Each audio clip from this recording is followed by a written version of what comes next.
Today, we're diving into a development that, in my opinion, could completely reshape the future of digital assets, institutional finance, and potentially the role of XRP within the global financial system. We're talking about more than 140 major financial institutions, technology giants, payment processors, and fintech companies joining forces around a new stablecoin initiative. And when you start looking at the names involved, it becomes clear very quickly that this isn't just another crypto project. This is something much bigger. Hey guys, welcome back to Whiteboard Crypto Update. In today's video, we will talk about XRP. So be sure to stay focused, as you surely don't want to miss out on this. If you are new to the channel, be sure to subscribe to the channel and turn on post notifications by hitting the bell so you never miss any of our uploads. This video is for educational purposes only. It is not financial advice. Always do your own research before making any investment decisions. We're talking about companies and institutions connected to Ripple, major asset managers, some of the largest banks on Earth, global payment networks, and technology corporations that collectively represent trillions upon trillions of dollars in economic activity. The big question everyone is asking right now is simple. Is this an attack on Tether? Is this competition for existing stablecoins like USDC? And perhaps most importantly for this community, what does all of this mean for XRP and the future of the XRP ledger?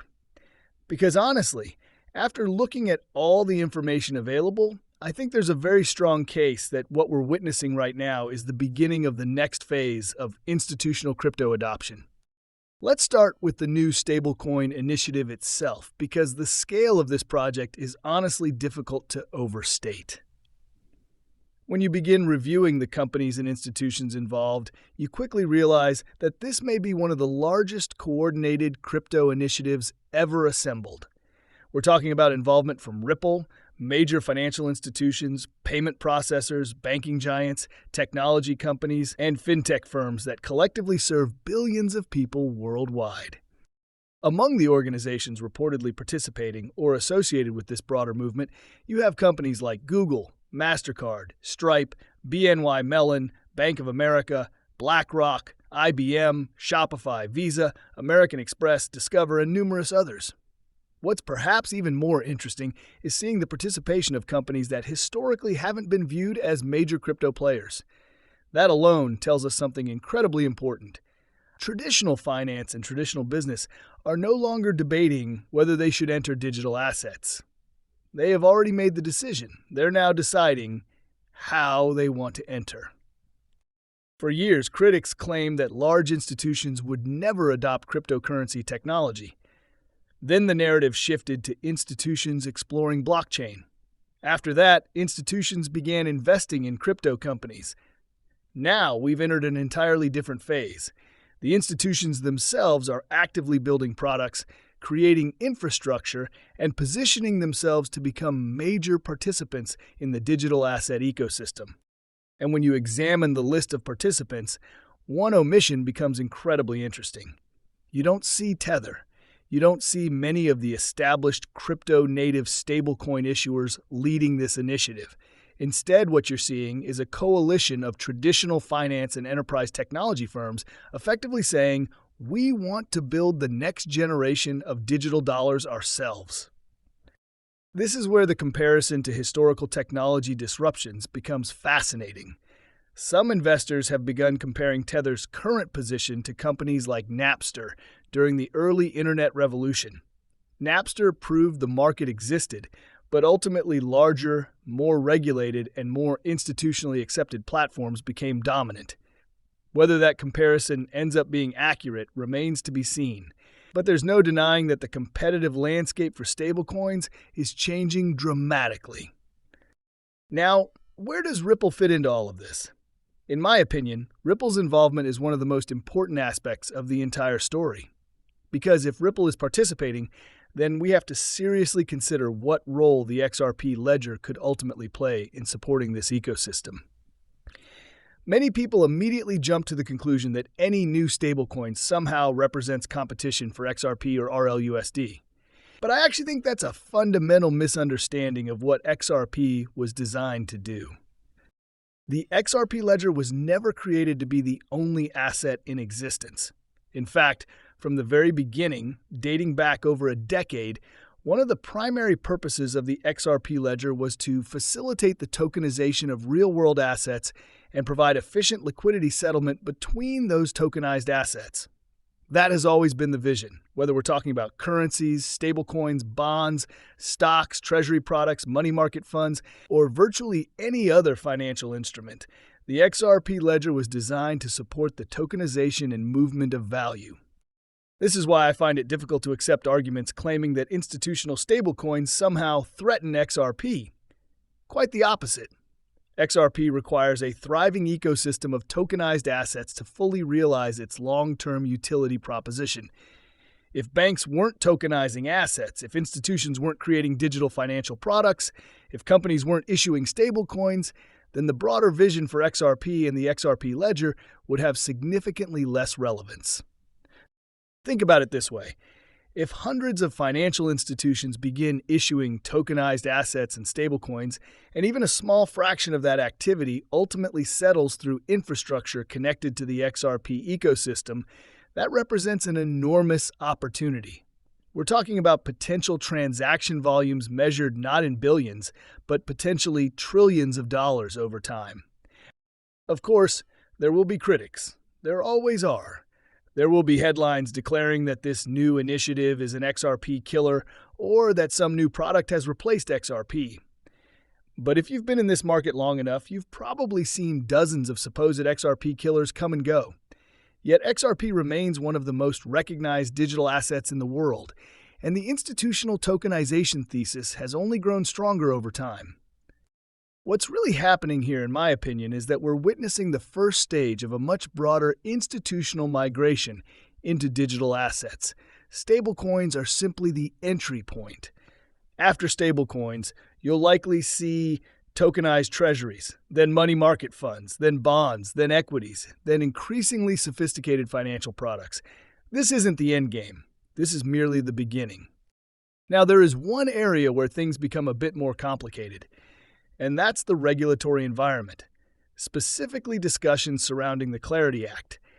Interestingly, some observers have suggested that the structure of this new stablecoin consortium could indicate that participants are preparing for a scenario where certain regulatory proposals either fail to pass or are significantly modified.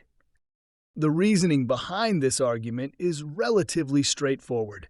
Certain regulatory frameworks could restrict how stablecoin issuers distribute or share yields generated from reserve assets. If institutions are designing a structure that anticipates yield-sharing mechanisms, then some market participants interpret that as a sign that these institutions are preparing for a regulatory environment different from what some lawmakers have proposed. Personally, I'm not convinced that this necessarily signals anything definitive about future legislation. Organizing a consortium involving over 100 major institutions is not something that happens in a few weeks or even a few months. These types of projects often require years of planning, negotiation, and coordination. It's entirely possible that much of this framework was developed long before current legislative debates reached their present stage. Still, it's certainly worth monitoring because regulation remains one of the most important variables influencing institutional adoption of digital assets. But perhaps the most exciting part of this entire discussion has less to do with stablecoins themselves and more to do with the broader macroeconomic environment. Because while institutional adoption is accelerating, we're simultaneously beginning to see signs that global liquidity conditions may be improving.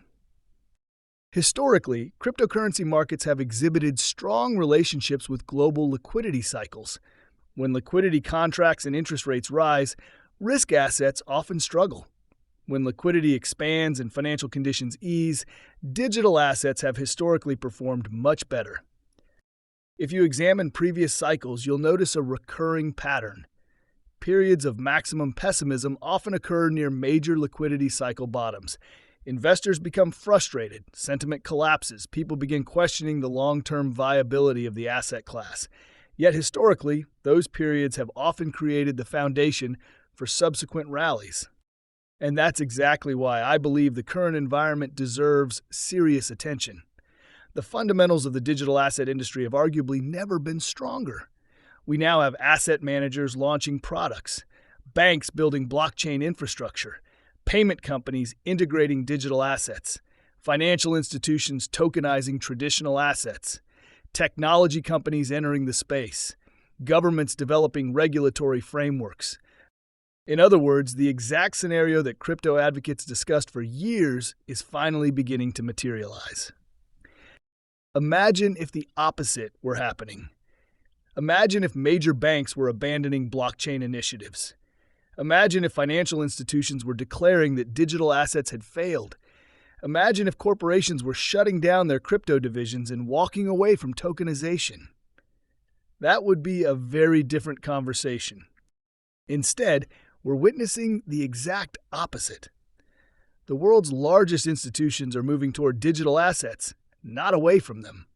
They're investing capital, building infrastructure, hiring talent, creating products, and preparing for what many of them clearly believe will become a major component of the future financial system. And that's why I think this moment could eventually be viewed as one of the most important transition periods in the history of the crypto market. We are moving from a world where institutional adoption was merely a theory into a world where institutional adoption is becoming observable reality. Whether you're looking at Ripple's involvement, the expansion of stablecoins, the tokenization of traditional assets, improving liquidity conditions, or the growing participation of major corporations, all of these trends appear to be converging simultaneously. So yes, I understand why many investors remain frustrated by current price action.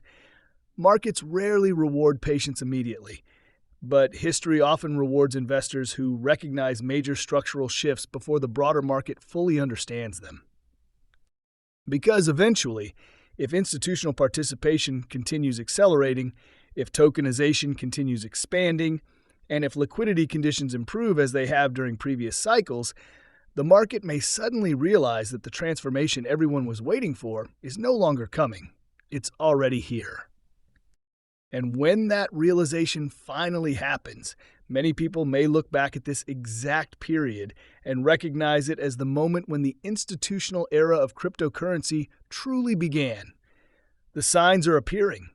The participants are arriving. The infrastructure is being built.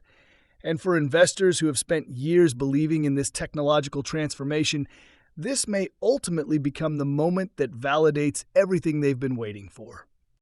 Well, guys, that's all we have for you today. What are your thoughts on XRP? Get involved and let us know in the comments down below. Thank you for watching.